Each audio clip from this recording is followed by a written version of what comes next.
Discussions in this show are for entertainment and educational purposes only and should not be construed as specific recommendations or investment advice. Always consult with your investment professional before making important investment decisions. Securities offered through registered representatives of Cambridge Investment Research Incorporated, a broker-dealer, member FINRA, SIPC.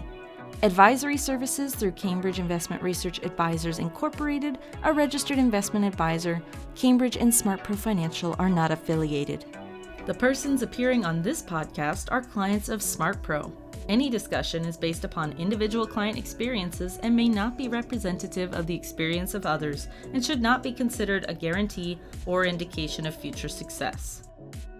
Hey y'all, welcome to the SmartPro Radio Podcast. We're so excited to have you. You guys have such a unique story, building a business, and we really want to hear from you guys of how you did that, how you did it the right way, what that looks like.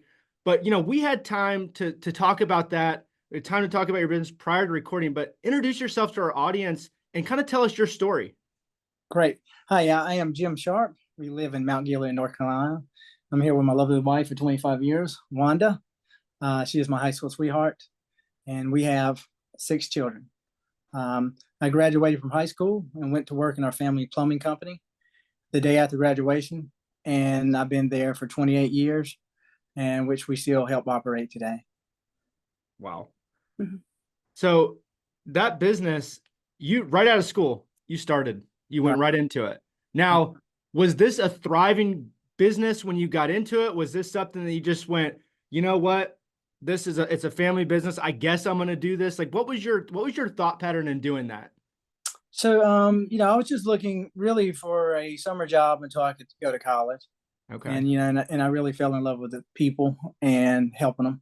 So that kind of made it stick for me. But we were at the time, it was just my stepfather and myself. So we had a very small rural North Carolina business. So let's fast forward that business forward. Now, 28 years, so a lot of longevity in doing that. This is a $1 million plus operation. This is now a big business. How many employees do you guys have now? So we have almost 50 or close to it. Yeah. So a small business, but a thriving small business. And small business make up about 54% of the U.S. economy. So that's where this economy gets driven from. SmartPro Financial, we're considered a small business too because of the amount of employees we have. But that's what drives local economies. It's what drives the main U.S. economy. And most people think it's the big companies. It's Google. It's Meta. Those are huge and they get the names. But it's all these businesses like yours and ours around the country. But you all did it the right way, right? There's some principles here along the way of your business because of this Ramsey tie-in. Talk about that. Right. So, as a father and a husband and being in a small area, just want to be a good steward of what God has given us in our family and business. I want to just make sure we took care of every penny. And, with the help of Dave Ramsey principles, SmartPro, coaching, and some good business practices, it helps our family and business become debt-free.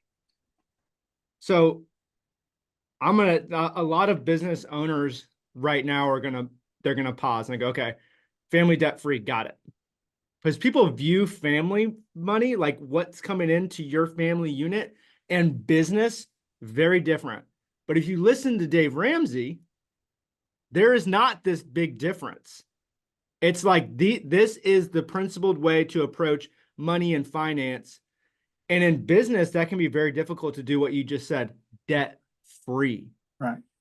When did you make that decision? And what would that look like? Right. So probably, halfway in. So we've been here 28 years. So probably the last, really, I don't know, I guess the last 5-6 years, really. So like most folks, I believe, hey, you could not run a business debt free. And, like most folks, we got the Dave Ramsey book and we're kind of Dave Ramsey-ists. And then we had a pause for about 20 years, kind of life hit us. Then I had the audio book was coming on strong and I was driving a lot. And, I listened to, the Total Money Makeover again. And with the help of a personal coach of mine, which is Kim Hambach, that kind of helped and challenged me personally and businessly to become debt-free with the Ramsey principles. And of course, meeting up with Brian Wheeler at, SmartPro basically within 24 months of really diving in and working hard, we became debt free personally and business, along with a paid off house and real estate. Wow. Now, your business is a plumbing business, 50 plus employees. You're in the trades. If I listen to podcasts about business owners, growth, you hear a lot of people that are in the trades that say it's impossible to do it debt free.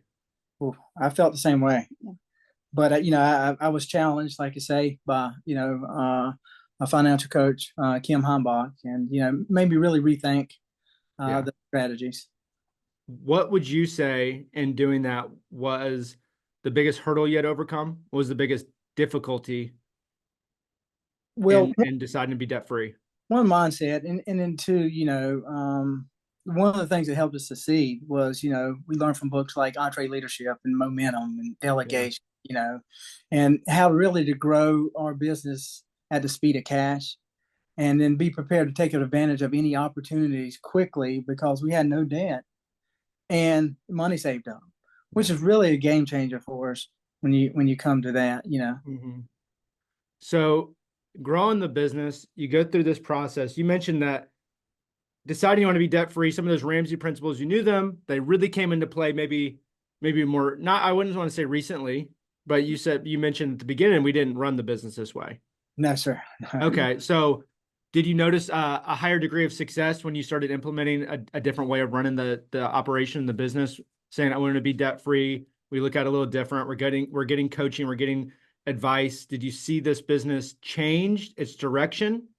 Yeah, we did, especially in, when we had the COVID time and those things. Here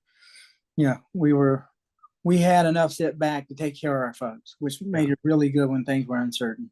So, so in that, it really kind of made us strong to make sure we could, help with our core values of protecting our folks' health and home. And, we were able to sustain that because we were, essentially prepared for an emergency. Yeah.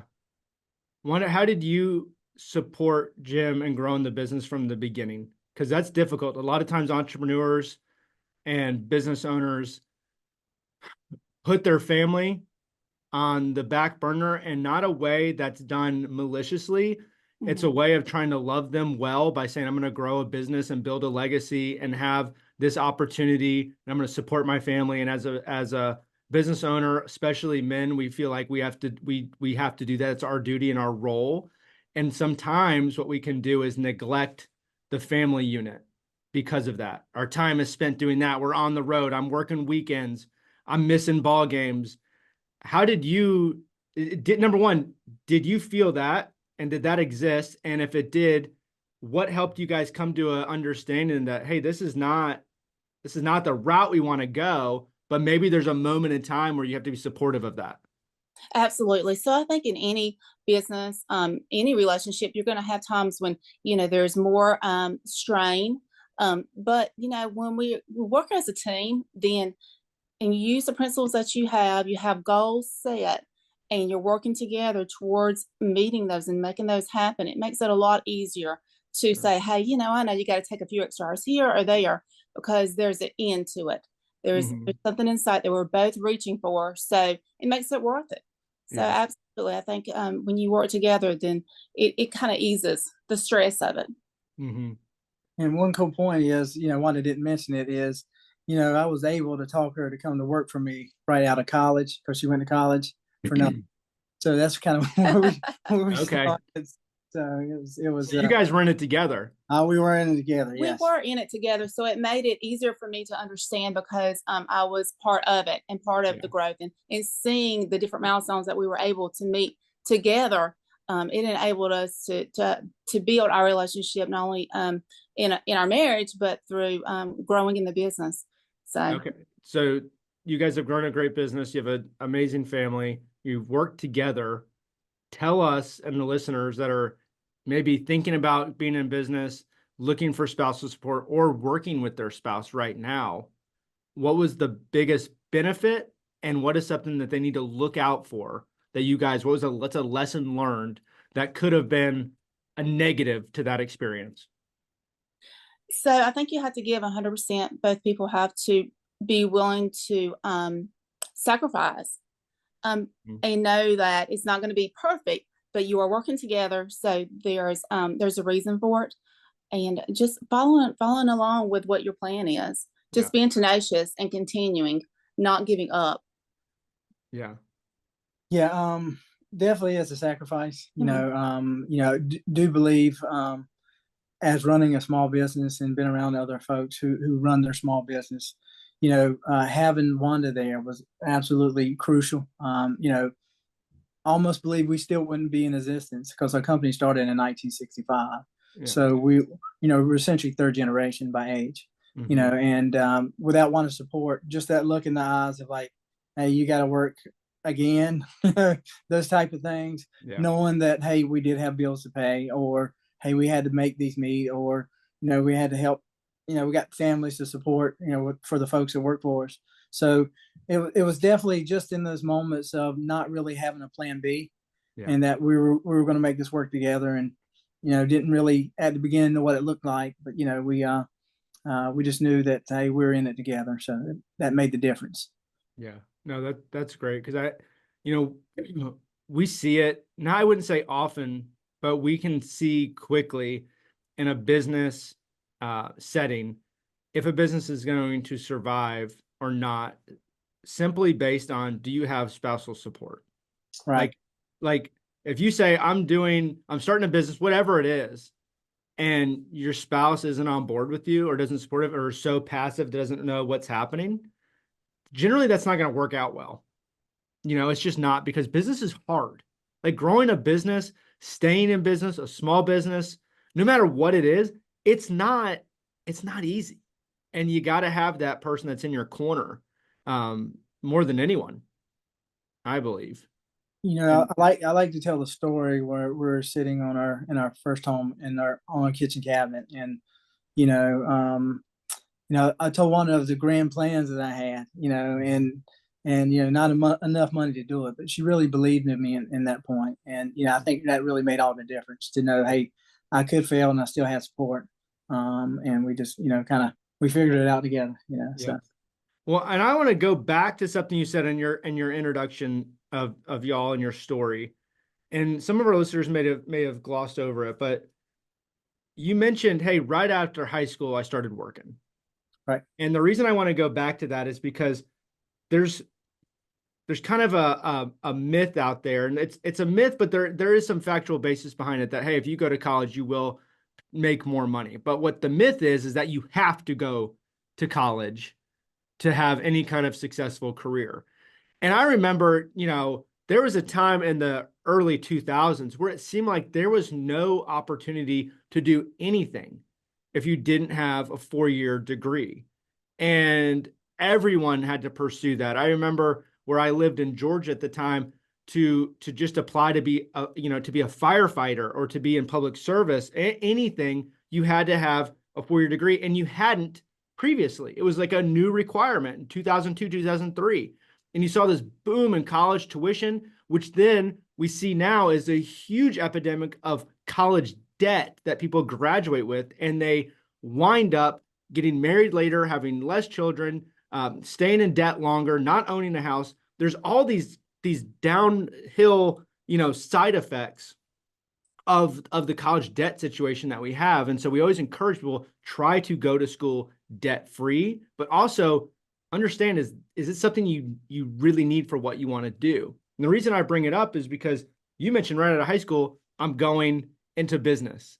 And so you've proven the naysayers wrong. Hey, look, I live in a rural area in North Carolina and grew a trades business from 2 people, me being one of them, to 50 plus employees that just had an awesome deal with a private equity firm because they viewed it as such a successful business that they wanted to partner with you guys, and have had life-changing experience because of that in all different ways, and an incredibly successful business without college debt, without the myth of I have to go to school to be successful. And you did it in an environment that is needed, that needs thousands and thousands of additional people to come work in it because there's a shortage. So was that just, all right, I have this mentality, I got to get to work. Like, we're going to get married to my high school sweetheart. I got to get to work. I really don't like school all that much. I don't have the opportunity to go sit 4 years in a classroom. I'm just going to go work because that's how I was raised in my mentality? Or did you just have this belief of, I'm going to turn this business into something special no matter what? At the beginning, it was, yes, I just wanted to work, get to work out there. And then it actually morphed and transformed into, hey, we really want to make this work. Yeah. So when did that switch over happen? When did that, I'm just here to work and make money, change from, I'm going to turn this into something special? What was that mind shift? When I started getting around mentors and those folks who began to teach me that, hey, how to run a really good business, what they look like, and then people investing in time and energy in me to say, there is just something outside, the day's work, and which was really cool. And it was just a transformation of years of getting around, a lot of smart coaches and mentors that just really pushed me to, do something very hard. You know what I mean? In a unique area where we only have 1,000 folks in our town. Wow. You know what I mean? And just to, I always believe that, I could outwork 90% of people when I was smarter than 2%. So that makes us in the 92 percentile, which is, there you go. Which is, up there. Yeah, that's right. Well, what I find interesting from that is a lot of times people, business owners, and maybe you can even just say in general, men struggle with saying, I'm gonna go surround myself with other people to learn from them. What made you say, you know what, I'm gonna have time, I'm gonna set aside time, which is one of the most valuable things that we all have, but when you're in business, it's something that you feel like I never have enough of. I'm gonna set aside time to better myself so I can be a better leader and business owner, which makes me a better husband and father and person in my community. I'm going to spend the time surrounding myself with leaders and coaches and mentors, and I'm going to listen to what they have to say and implement those good ideas. For a lot of people, they're going, how do I even find that? Number one. And number two, what made you just say, I'm going to do that? Like, where did that maturity come from that say, I'm going to do that? Like, this needs to happen. I'm going to take this to the next level. Was it accidental or was it done on purpose? Well, nobody likes change, right? That's right. And where I was, I think at the time we had maybe 4 kids in a failing business, and I had people to feed, and I was like, hey, something's not right. I mean, and so then I just started searching and said, hey, there's got to be a better way. You know what I mean? And then, I just remember looking at successful plumbing companies, and I'd call them up and say, hey man, can I buy you lunch? And wow. I remember traveling to Houston, Texas to sit down with somebody for 35 minutes, just to learn what they learned. You know what I mean? Just to invest in me. And I just started going all over the United States. Anybody that would talk to me, I felt was very, acute in the game of business. And, not only that, whatever they told me I did, because I wasn't smart enough to say that's not smart. And then they started investing more time. Like, hey, will you actually listen to what I said? It does work. I'm like, yeah, okay, great. So I just built that network of mentors and teams and the people who were kind of cheering me on, that really made an impact in our business. And then in 2, they challenged me to turn around and pass it on, which I do. I mentor other little companies, stuff like that need help. So, Wanda, could you see a change in Jim when he went down that road and how he's operating in business wise and ideas and creativity? Absolutely. I did see a big deal of excitement in him that there is hope for the future. And one key word that he said is implementation. He's awesome at that. And he did do that. So he would come back with these ideas that were successful ideas, and he would get right to work on it, make it part of the plan and go for it. Mm-hmm. So again, it's just that continuation and continually striving for what your goals are. So. I think that's amazing, because that's a humbling effect. Right. You have to humble yourself to say, I'm going to go learn. I'm going to take time out to go learn and travel to go learn and identify and call people up and put yourself out there and say, can I just take you to lunch? Can I get coffee and listen to how you've grown your business? That's amazing. But the other key you got to put to the point is, 80% of small businesses fails within the first 5 years. Mm-hmm. You know what I mean? And then I think there's another percentage of 90% that really doesn't make a profit after that. Yeah. You know what I mean? And so what really helped me was Wanda's support. Like, hey, why do you want to go down there when we're not making any money and really spending money we shouldn't? I hope you learn, but she was really supportive. So really, in a small business mentality is, man, to have the support of your spouse is 100%. And Wanda didn't mention, not only she helped me run a business, she homeschooled our children and all these things. And we just, it took a lot of time. And of course, 28 years into it didn't happen overnight either. We made a lot of mistakes. You know what I mean?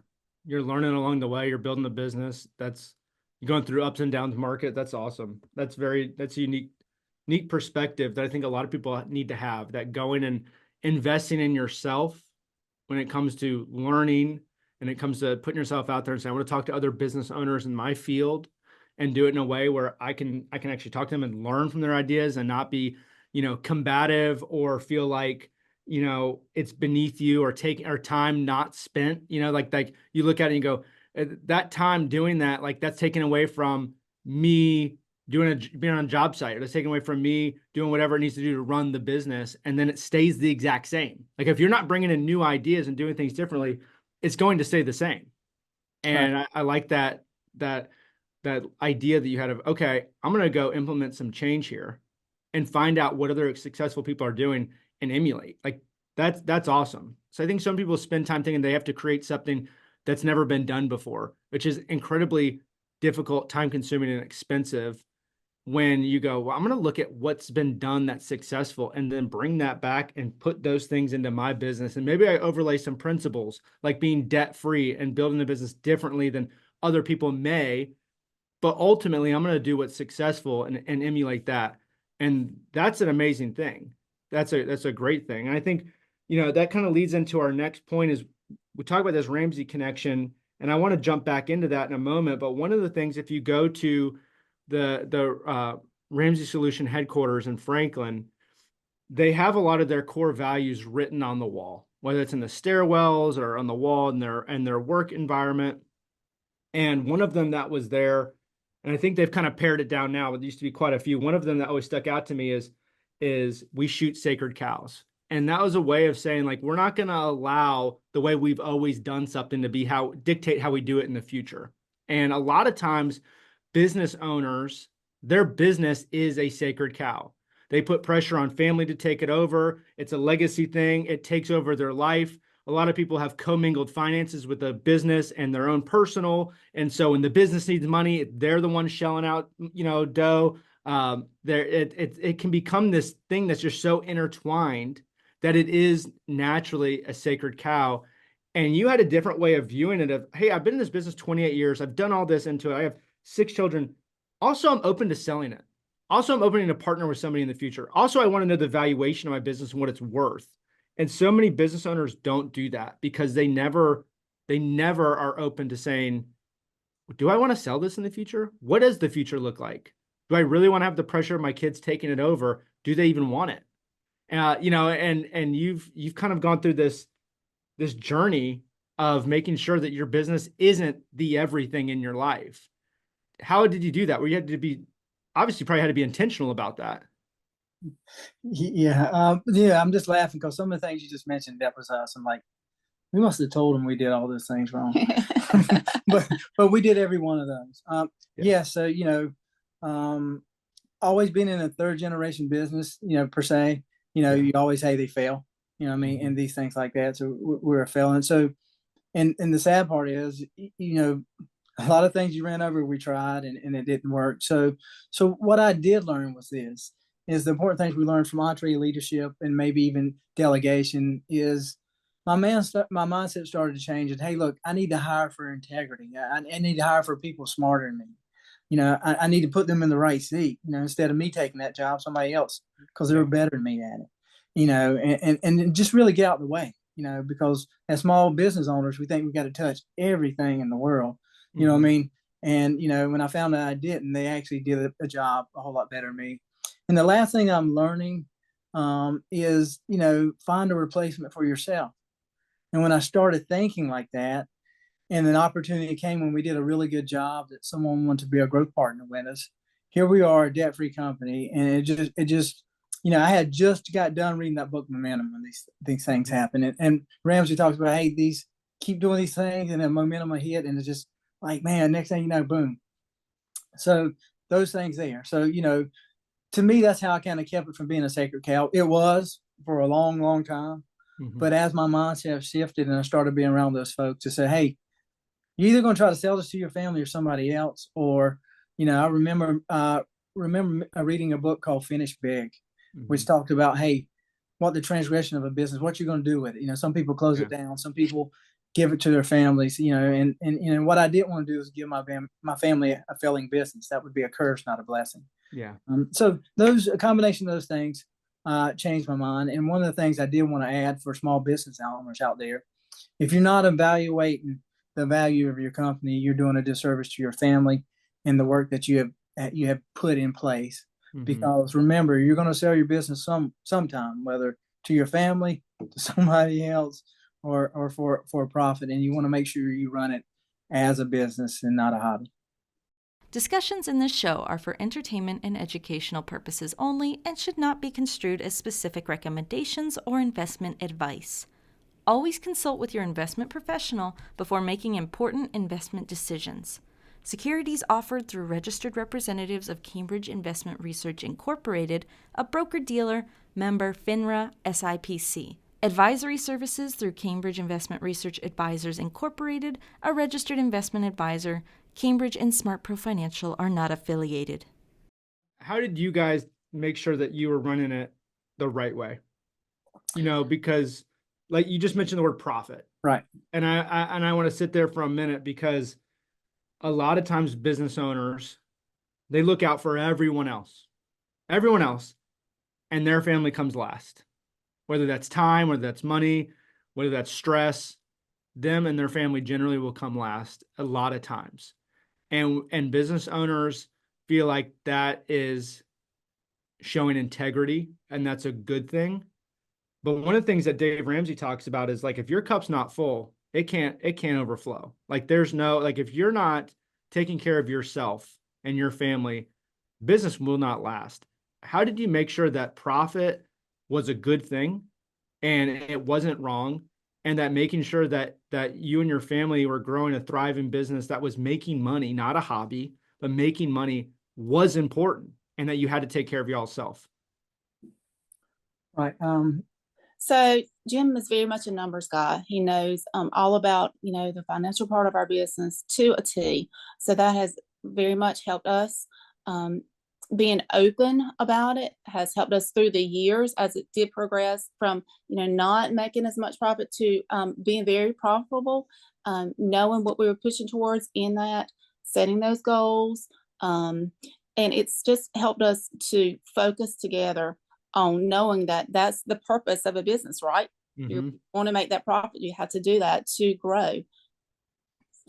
So one thing that, to keep it successful, and then I'll piggyback off Miss Wanda, what she said, is one is KPI, knowing your numbers. And that's one of the things I learned from some of the smarter folks. Hey, you got to be profitable to run a good business is not bad. And Dave teaches, hey, what do we do with profit? Hey, we take some, we spend some, and we give some away. Yeah. And that was the mindset that we had.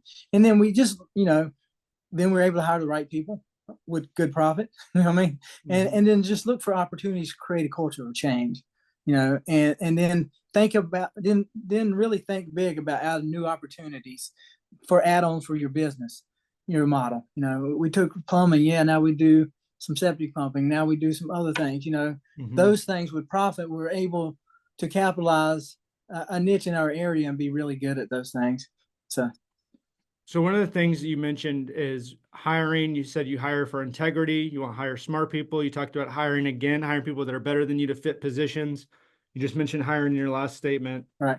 Right now, that there's a huge issue in the trades. There's a trades gap that for every 3 people retiring and getting out of the trades, there's only 1 person coming in. We go back to this college issue of everyone has to go to school, and being in the trades is beneath that. I heard about a year ago now, a CNBC interview with the CEO of Waste Management. And he said, I have a line at our headquarters doors with people lining up to get paid $55,000 a year to work in our office with a college degree, but I cannot put anybody in the truck driving the garbage truck at $85,000 a year without a degree. I cannot find them. Everyone would rather take the corporate job, the office job, what society says is what you should do and what success looks like, versus the jobs that maybe aren't as flashy and don't look as good. But at the end of the day, they make a lot more money and there's a lot less difficulty and barrier to entry, and it's needed. And for a lot of these things, they aren't jobs that are necessarily going to get replaced by AI and a technology that is moving so rapidly that you go, wow, what am I going to do right now still going to be around in 5 years and 10 years? Is my degree going to be obsolete? And, is what I want to do have this obsolescence risk of not even existing, and there's no longevity? Whereas these other areas that specifically in the trades, there's going to have to be people that know how to do this. And there's some real issues that you spoke to me about. Age-wise of people in your industry is a huge one. People retiring is a big one. Finding those people. How, number one, do you see that being an issue? And how does that get remedied? And then how are you guys doing it with your apprenticeship ideas? All right. So I mentioned earlier that creating a culture of change, I mean, was big, not only mindset, but as people come. So that gets us back to apprenticeship, which is a word that is very old, and it's timely, Sure. But apprenticeships are really the heartbeat of any trades company, And it is to the point where the beauty of it is, you're not just creating a job, you're creating a career for folks who start out knowing very little about a trade to a lot, whether it's any trade you pick. The next beauty is this. We talked about following a college path. The one great thing about learning a trade is you can go anywhere in the world and make a living. I don't care if it's China, I don't care if it's Singapore or whatever. If you learn a trade, then I wholeheartedly believe that you can go anywhere and get a job. And it's a knowledge that they can't take away from you. That's right. And, my opinion, trades are recession proof. You mentioned earlier, they're AI proof. Yeah. And what just a beautiful system to have to do that. So, yes, we take young folks who know nothing. We train them. To me, they got a career, you know what I mean? And not just a job. And we've created that culture of change, which works out really well. So, yeah. How,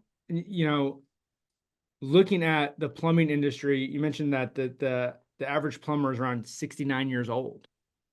That's a problem. Right. That's a huge problem. How is that? How is your business going to survive that? So one is the apprenticeship program that we do have. So we're to the point that we're established enough that we will hire a guy that has experience, but we generally tend to hire people who have zero experience. Okay. Because we're able to get them in, train them, give them some wins and let them start building that career. You know what I mean? So, yeah. So, some of our constituents and friends, other companies call us like the farm.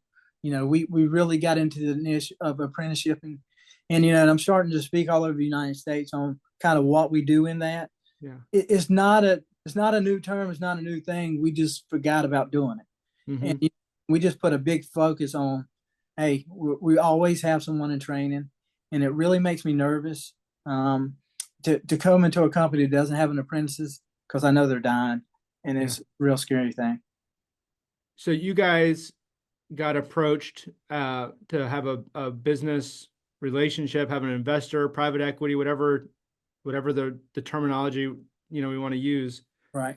To partner with you, a growth partner is, I think, what you say, right? Which comes with like a semi-liquidation event and then money to grow the business, right? How much do you think that they looked, and maybe you can just guess, I don't know if they ever mentioned it, but looking at your industry and going, here's a company that's defying the odds in a rural area growing, which just everyone says you can't do. You can't grow in a rural area. There's no jobs in the rural area, right? You're saying, no, there is. Look what we're doing. You have an apprenticeship program, which means I'm overcoming this trades gap right here locally. And I'm training. We're always training somebody. We're growing that. and we're doing it debt free, and there's a track record of success, what of those areas, maybe all of them, did they look at and go, ooh, that's a company we want to partner with? So I think you mentioned it earlier. They looked at profit. Yeah. Profitability was their first key. You know Yeah. what I mean? So profit is not a bad thing. It gives you opportunities. And just like Ramsey says, money's not a bad thing. It gives you opportunities to do great things, right? So same thing. So they looked at that, and they looked at how we ran things and whatnot, and all the things you mentioned. But most of all, you need to be a profitable company to pair with someone, because someone's not just going to say, hey, I want to partner with you when you're a failing business. Yeah. If you think you're doing all the things right, but you're not making money, right, that's not attractive. I think Ramsey calls it a hobby, right? That's right. That's right. So going back to Ramsey, you guys got involved with, you knew Dave Ramsey, you're going through entrepreneurship. You mentioned that for our listeners that don't know what that is kind of the Ramsey world version of how to run a business. They do a conference, they have books on it, but it's been a tremendous asset for Smart Pro Financial, our company as well. We attend that live every year with some of our key leaders. We have watch parties around the country for all of our advisors as they're growing their business, and it's been tremendously helpful. It's something I recommend any business owner to invest in. And it is an investment, but it's one that always comes with new ideas and implementation of things that will help grow the business. But I want to go back to the personal side of the Ramsey approach, of his kind of idea of investing and paying off debt and doing that. Because eventually you reached out to somebody, one of our advisors, Brian Wheeler.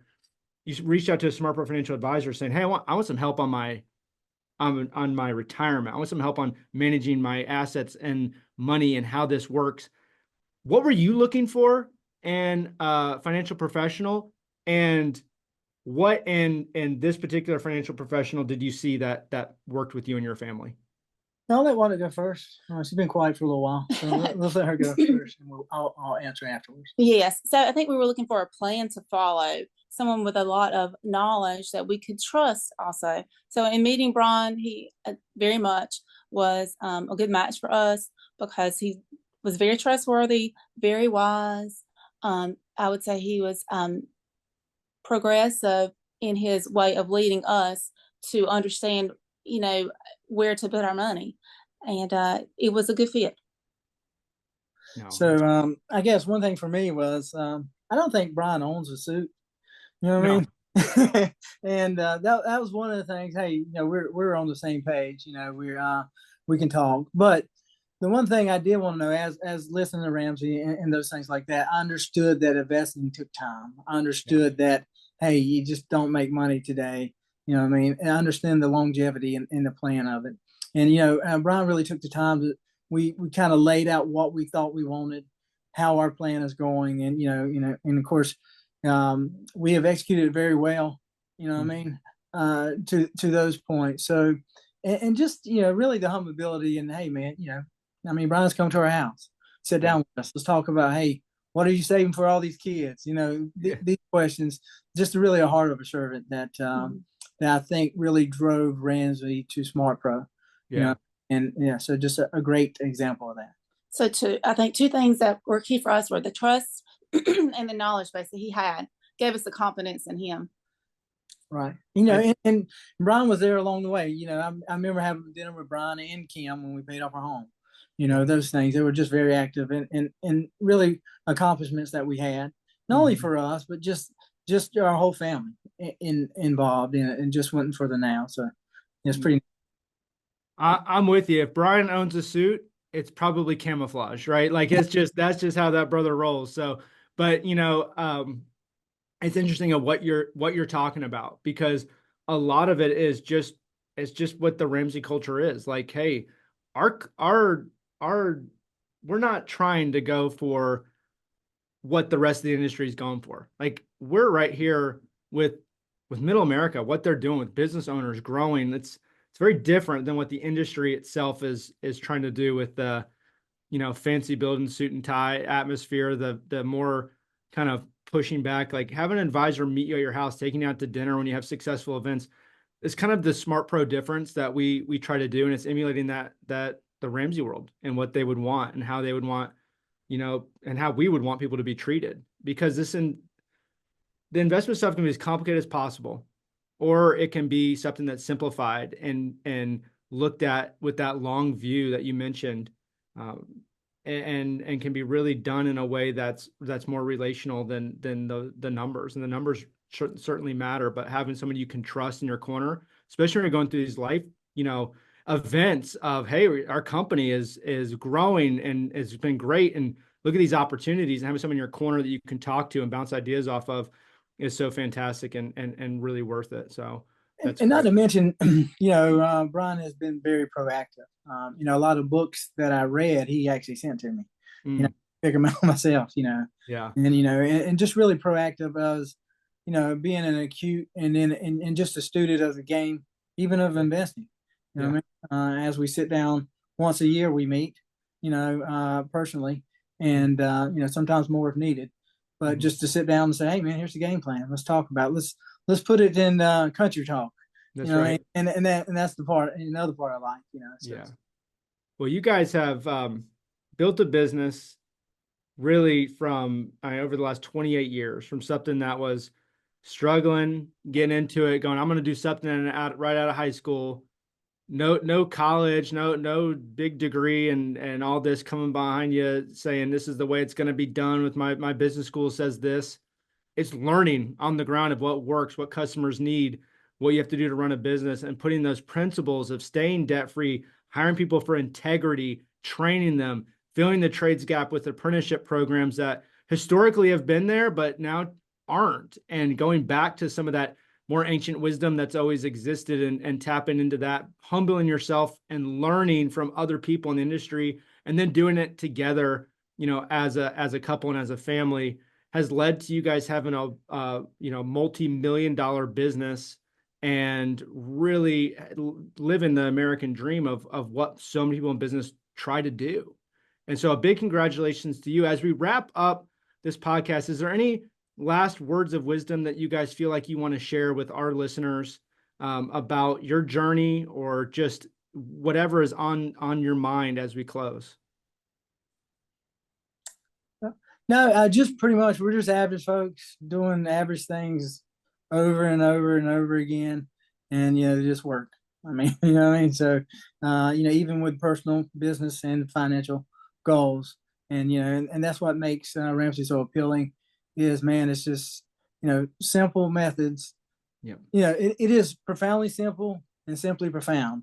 And just doing those things, even though they may be boring and those things all the time, but they just really produce great seeds, and and just really a testimony to that, which in turn, what motivates us is just, hey, to take care of our family and the people we work around, and it just kind of it kind of accelerates that, and that's where we're at next. Mm-hmm. Well, Jim and Wanda, thank you so much for your time. Thanks for sharing your story. Congratulations on the amazing success that you guys have had. Continue doing the good work you guys are doing, because, North Carolina needs that. The country needs that. There's a lot of people out there right now that don't know what their future is going to be. And you guys are a shining light of, no, you know what? You don't have to follow the norm. You don't have to go and do things just because everyone says the way to make money is to go get $80,000 of college debt. You can work hard, and working hard does still pay off in the United States. And so I love what you guys are doing. I'm so glad that that you could share that with our listeners, and thank you all for your time. Yeah, thank you. Thank you so much. Yeah.